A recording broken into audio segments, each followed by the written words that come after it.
All right, hello, welcome. This is an additional video in our series just to get you started with some ideas around composition. This is not intended to be a complete composition lesson. This is intended for people who are absolutely brand new at this. So you have a place to start for the assignment that's coming up. And so, yeah, let's jump right in. So I have MuseScore open. And what I'm going to do is I'm going to start a new score. And for this first tutorial, let's do something really simple. Let's write a solo piece for flute. I'm going to do another one, probably halfway point in this video, where we'll make like a solo piano piece, something that's very simple. So I'm going to do a solo flute piece. I've chosen new score, flute, click on the arrow, put it over there. You could choose a different instrument if you wanted to. If you're wondering why some of these have pitch names next to them, I'll talk about this later in the video. But flute. Okay, next. And I'm going to keep this really simple. Remember I said 16 bars at a minimum for our assignment, so keeping it real easy. We're just going to do 16 bars right here. Let's do C major. If you're brand new at this, leave it on C major. No flats, no sharps, right? Unless you choose to add them. But that'll be the easiest way for us to get started. And I recommend if you're brand new at this, leave it on 4/4 time. Easy for us. I'm going to slow down the tempo just a little bit. I'm going to save some time for myself by clicking on Show Tempo Marking in my score. This basically creates that object. Remember in our class, we had to create a tempo object in our score? This just speeds up the process. I'm going to make it 80. 80 feels like a decent moderate tempo. Okay, and I want the quarter note to equal 80. And now done. Now our score is set up. I'm going to give it a working title and call it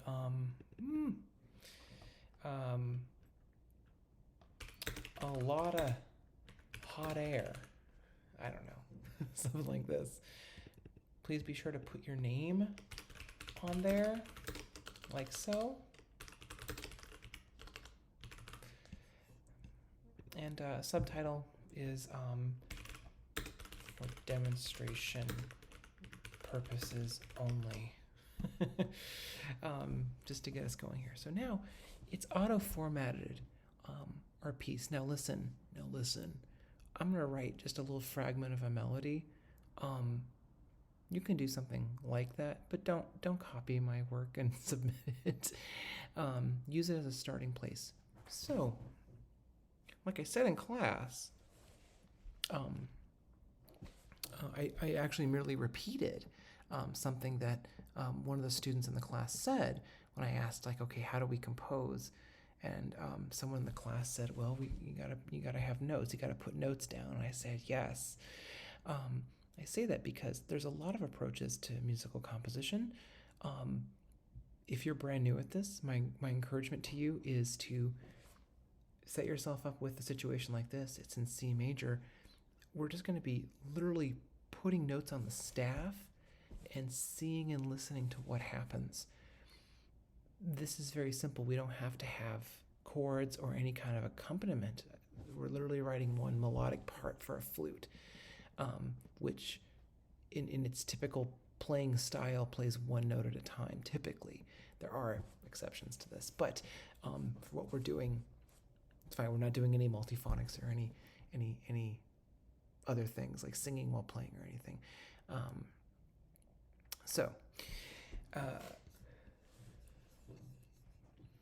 Let me see here. Let's start by going up here, clicking on the pencil, and let's just start with plain old-fashioned quarter notes. And again, you might be asking yourself, if you're brand new at this, where do I begin?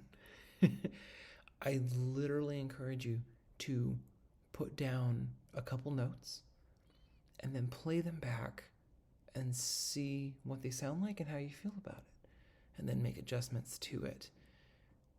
There aren't any right or wrong answers here, but I do want you to use your judgment and your taste. Could you just put random notes? Yeah, but it might sound random.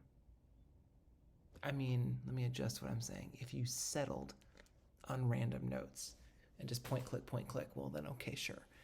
But let's put some notes and then see how we feel.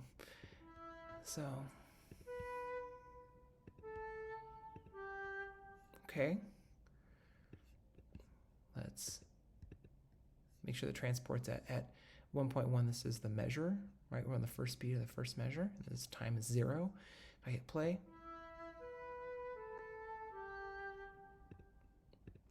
I like it. I think it's fine. Let's keep going. Maybe I want to change the rhythm here just a little bit to keep things interesting.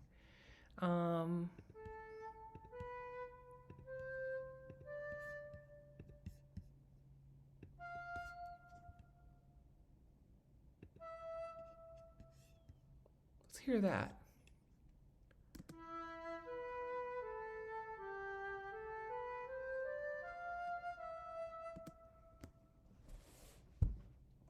Cool. We just made a melody. Now, check it out. It's generally a good practice when you're composing like this. If you've made something cool,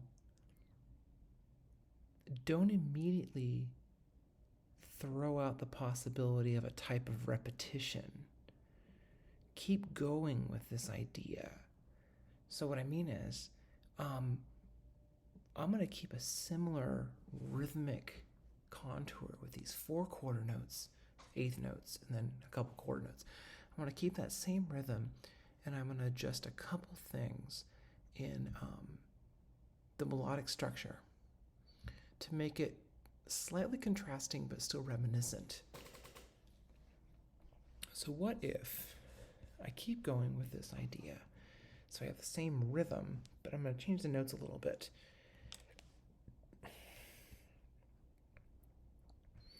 So what if I do...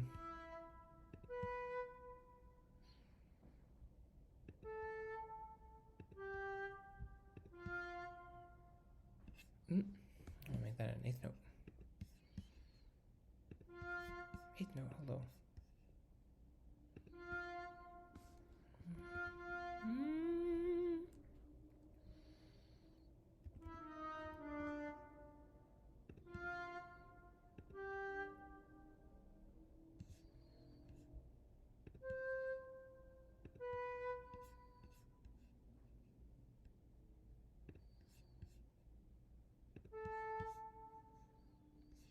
Let's see what we have here. Let's hear this.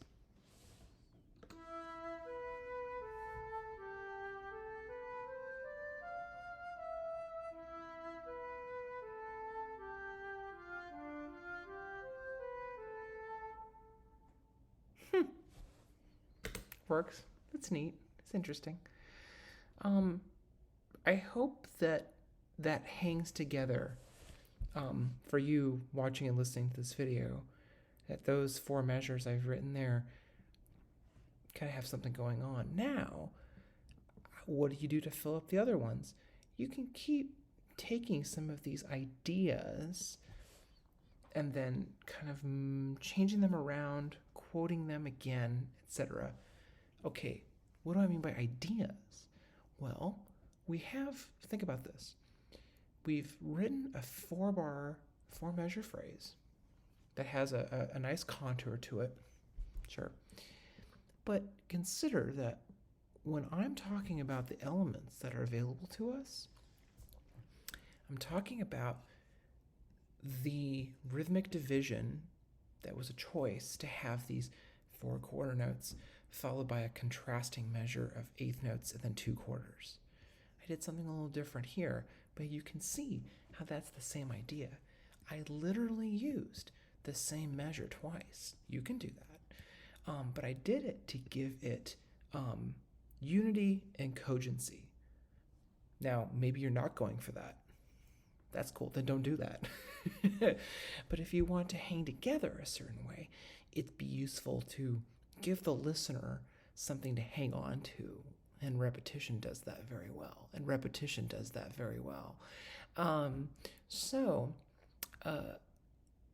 The other thing too, and if you're really new at this can be a little tricky to see at first. But when I mean elements that can be used, consider even a smaller scale. I don't mean a musical scale, but like a smaller point of view. That I'm also considering that choice, that interval. If you're unsure about what intervals are, check out my video. It's on the website talking about intervals. But I opened with this big fifth right here. And that fifth could be something that I continue with in some fashion as I continue to compose this. So I could do that same fifth interval, but starting on a different pitch. I could invert it and then go down by a fourth, which is it's like if I took this B and made it this B, which wouldn't be great for the flute range, but that would be an inversion of that interval.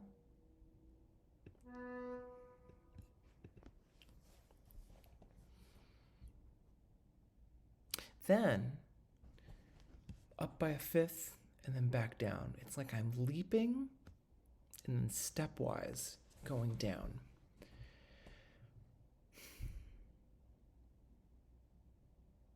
You could make an argument that this fifth motive was played with right here, right? There's a fifth there, and you could think about these eighth notes as being a type of embellishment, right? As if it's like a filled in type of appoggiatura. Don't worry about what that means, but it's like I filled in the notes and then jumped up and then stepped down the way I wanted to. So we could think about it that way. Then maybe something similar could be argued here between these distances. I don't know. I'm just pointing out things that seem to be unified in terms of the choices I made. You can get there through experimentation. Hooray. Okay. A lot can be said about pitch and choosing pitches. That's up to you to experiment with. Now, the next thing I want to say is that you'll need additional information. So what if I said, and this is up to you to choose, I want to see that you know how to use these things and that you're making a conscious artistic choice to do these things. So if I put start forte, play strong, might be an interesting choice then to come down to piano, this juxtaposition of forte and piano. Let's hear it because it should.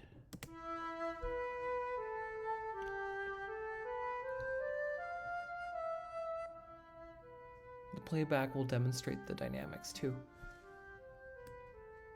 So we have those dynamics there. Now, what if I have an idea?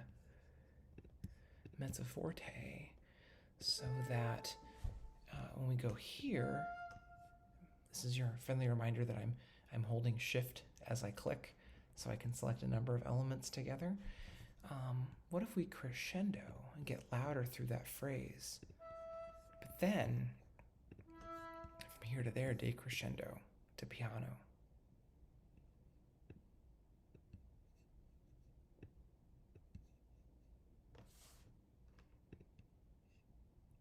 This is a thought.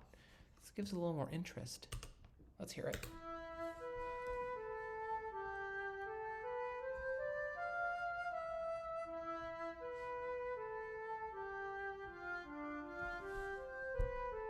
Cool. What if I now slur those, make them a little more legato, a little more connected? Maybe I'll put a slur here.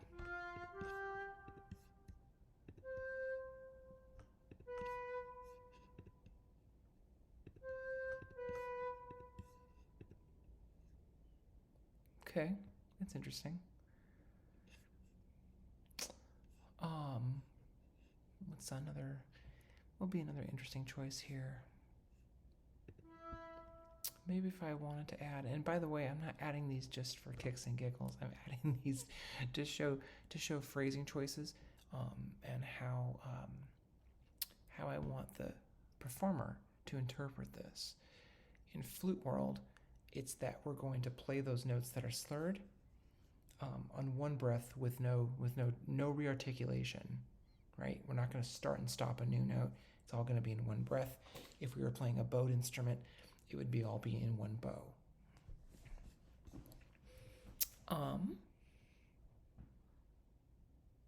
Yeah, I'm going to put on these first notes, I just want a little bit of, the tiniest bit of heaviness, full length tenuto heaviness on the, just ball, ba, ball, ba, just a choice. Okay, neat. So I have some information, and that gives more specificity to the score, and it tells the performer how to begin interpreting this thing. I'm trying to think if there was anything else. If here, check it out. This is maybe for future people who might be teaching band or some such. If this was aimed at a younger player who was newer to the instrument, I would be interested in adding perhaps a breath mark. For professional ensembles, I wouldn't necessarily do that, but if we're in flute world, that could be interesting. I don't know enough about the flute itself to suggest any kind of fingerings, and that's not necessary for this assignment, so don't worry about that. But yeah, so what we've done is we've basically added information to add specificity to these 4 bars. This is what you should do. Something like this to compose this out. As you can see, not every note needs a dynamic. Not every note needs an articulation necessarily. Depends on what you're trying to communicate. I care more that you are spending time experimenting with the software to make something interesting. And the MIDI playback is pretty limited, but if you gave this score to a student or a professional musician, they'd be able to play it for you, and I promise you, I think that you'd be blown away by hearing this. Not because it's so great, but you'd be blown away by hearing it performed live, because the MIDI playback doesn't really do it. So just keep that in mind, that this is why I don't rely on MIDI playback in my own process, is because it can be misleading. Something that's actually really awesome might not sound that way over MIDI. Okay, cool story. Okay, so now let me save this, and I'm just gonna put it on the desktop. This is hot air. Now, as I promised, I'm gonna make another score that's gonna be for piano, just so you can see. Actually, that's a lie. I'm going to do something different first. This is something that's going to come up again in our lecture anyway, but if you're watching this video, good on you, and you get a sneak preview. So let's do clarinet in B flat. And I want it to be in C major,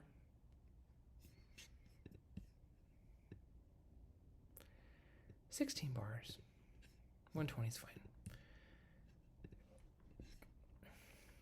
Okay. Now wait a darn minute. I told it C major. What the heck? So some instruments in the Western orchestra are transposing instruments. That means is they need a score to be prepared differently for them. And so there's a concept called concert pitch. Concert pitch is the idea that like a C is a C and an A is an A, and it's what it sounds like, right? The clarinet in B flat, if you want it to play a C, to sound a C, you have to write a D.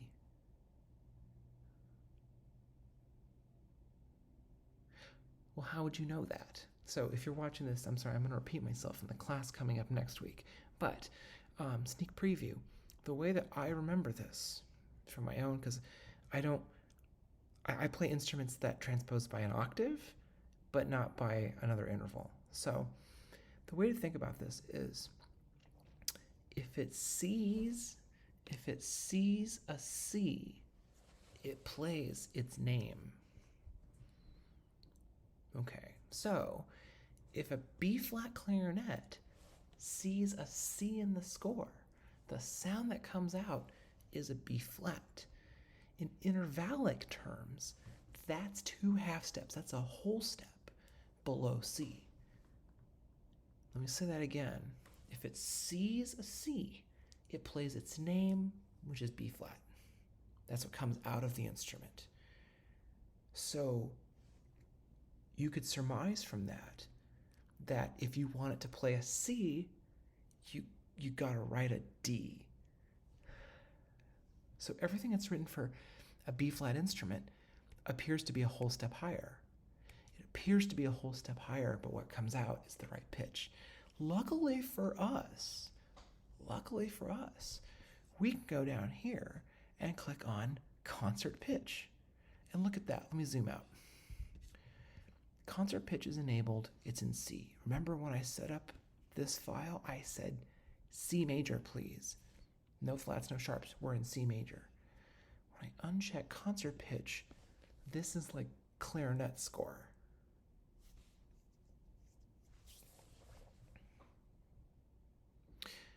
At the risk of being more confusing, check this out. If I go up here and make a new one, let's make a new one, and we're going to use a template. Check this out. Let's use,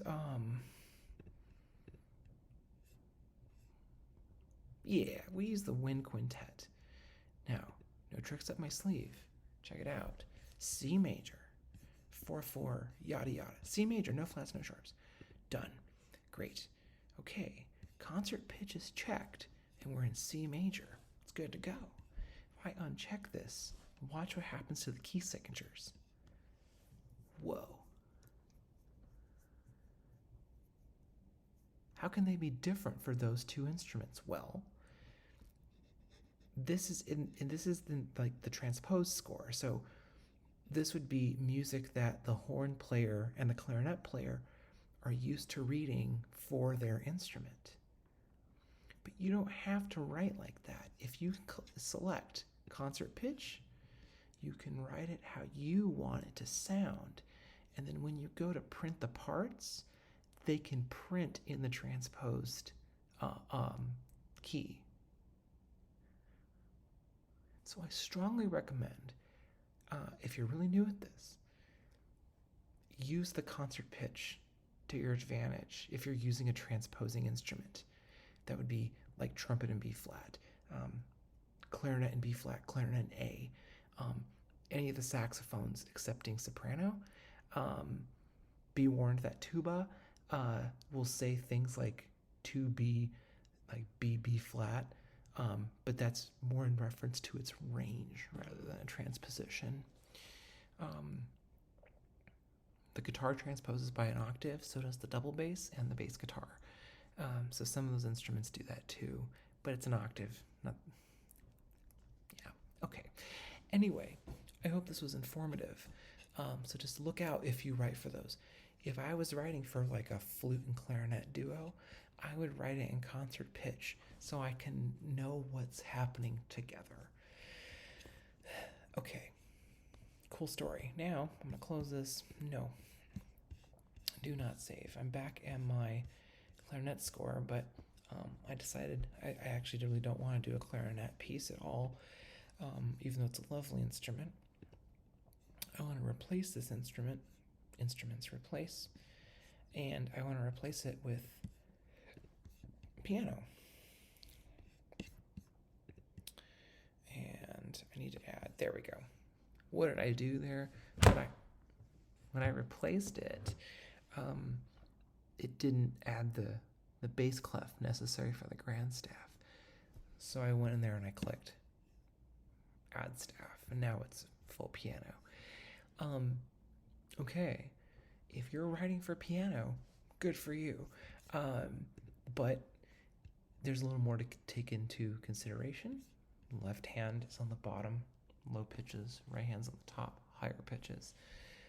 I think that it would be probably a good strategy for you, if you're brand new at this, to think about the left hand as being block chords and the right hand as being the melody, just as you're starting out. And so what does that look like? Well, let's say I'll write something different. Let's have,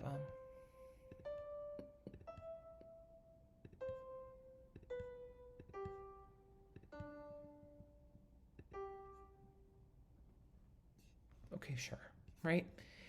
And then what kind of accompaniment would I write for this? Well, you should watch my video about chords, because it'll help you understand some things if you are unsure. There's a couple ways to approach this if you're brand new. What I would do, if I go down here and I click on this measure, what I can do is I can, of course, fill in chords, and I'm talking about whole notes in this example. So like I could put, and then play that, and then over here, and I'm talking block chords. So just that way.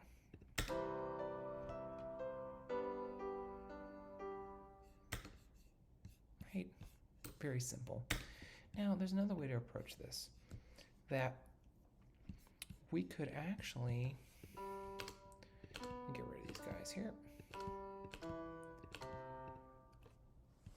What you could do is select this, hit Command K. Oh, I need to, let's add a,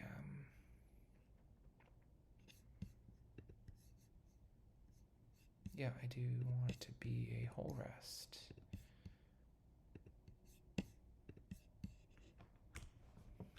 There. I had to actually put a whole rest in there.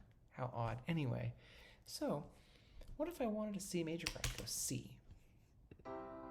Now the playback will play that as a C. Now there's one more step, because that would be a little strange in this format, right? Doesn't look like a piano score. If we click on this, we can go up here and we can say,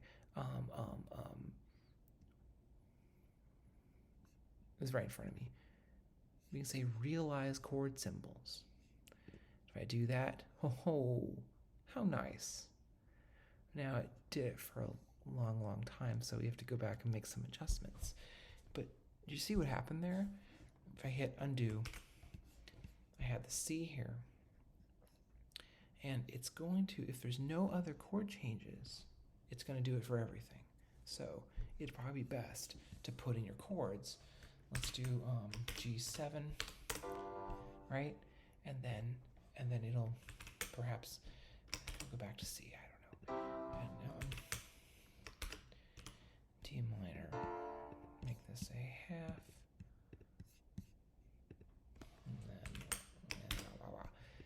Okay, so hypothetically, right? And then I know to do.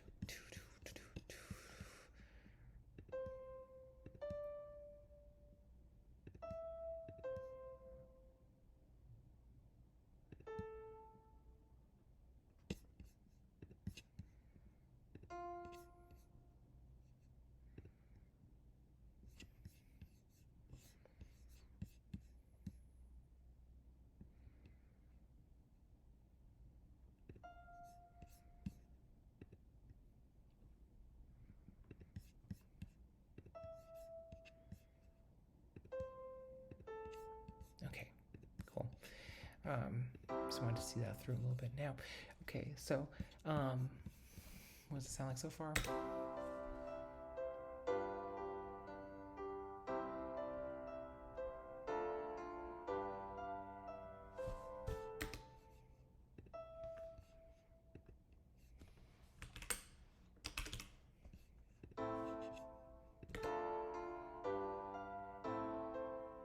Okay, cool, right? Great. How did I choose those chords? Well, I'm thinking in C, and so if you're brand new at this, you can put in chords. Let me write them out in a second here. Let me finish my point, and then I'll write out the chords you could use in the key of C major that will be diatonic, meaning they belong to the key. They're going to work.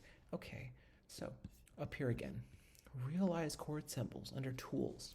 If I do that, it's going to take those letters. Maybe someday. Maybe someday it will.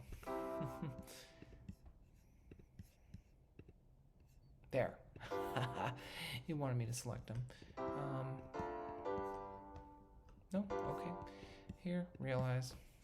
Yep. Here. Realize. Sure. It works okay, right? This is going to get this is going to be a little crossed up right here. So I'm not fully enamored with that, but we can lower those pitches and we could change those things. If you're new at this, I like to realize the chord symbols. I like that for you because it'll tell you what is in the chord symbol. So maybe you're already familiar with a D minor 7 chord, but you might be unsure of what pitches are in a D minor 7 chord. You can write D minor 7 and then realize it and see those pitches. Okay, so as I promised, I'll write them right here. The chords you could use. You see, D minor, E minor, F, G, A minor, B diminished, and then C again. Get my face out of the way.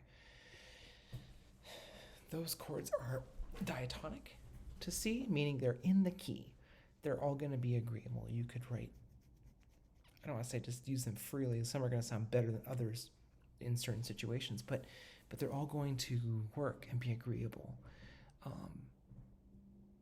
So yeah, now you're not limited to making the left hand just whole notes. Now you can do other stuff too. You can change the rhythm. I encourage you to be creative with that. Remember too, something worth considering. If you're not a piano player, you are encouraged to talk to a piano player and make sure that the thing you've written is playable. So already right here, it's a little unfortunate because, right, this is right, but how do I play this and that at the same time? Well, you could put an instruction to roll very fast and then get up there. Okay, I guess. I'm more apt to drop this low note and just play that. See what I'm saying? Because we still have the C right here. It's gonna be fine. So you have to consider, can someone play what's written here? It may be unrealistic to ask somebody, it likely is, to ask them to play as if in one hand, to play, say, an A,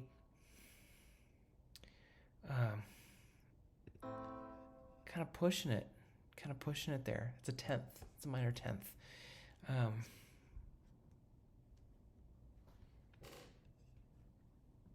Octaves are cool.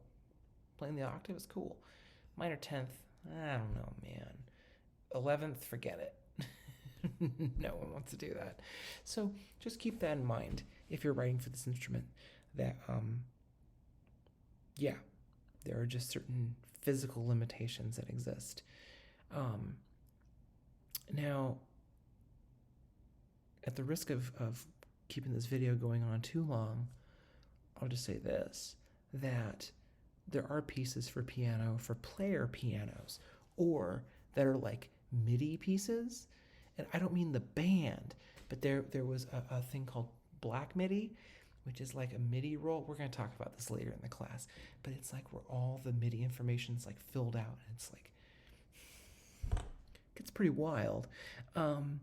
And that music is for computers. You think about a player piano, it wasn't really a computer, it was a mechanical device.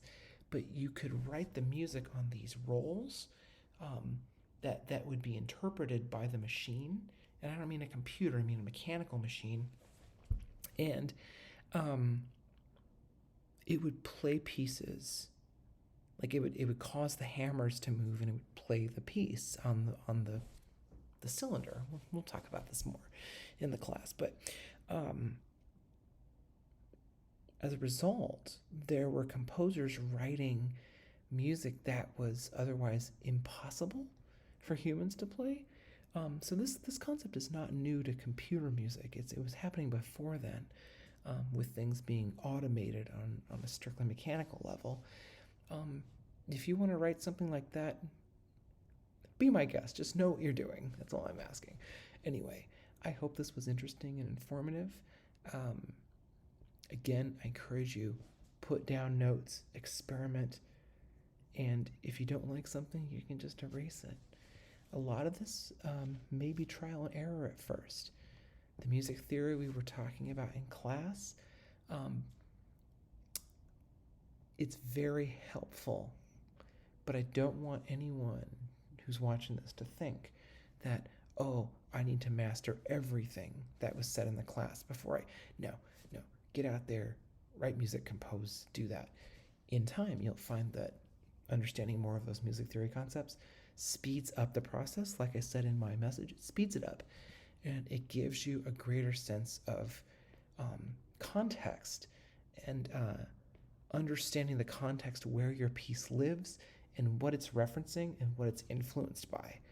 So anyway, that's all I have for this video. Please email me if you still have questions, and enjoy writing your pieces. Don't worry, you'll get to write other ones too after this. All right, hope you're having a great week, and I will see you on Tuesday. Bye.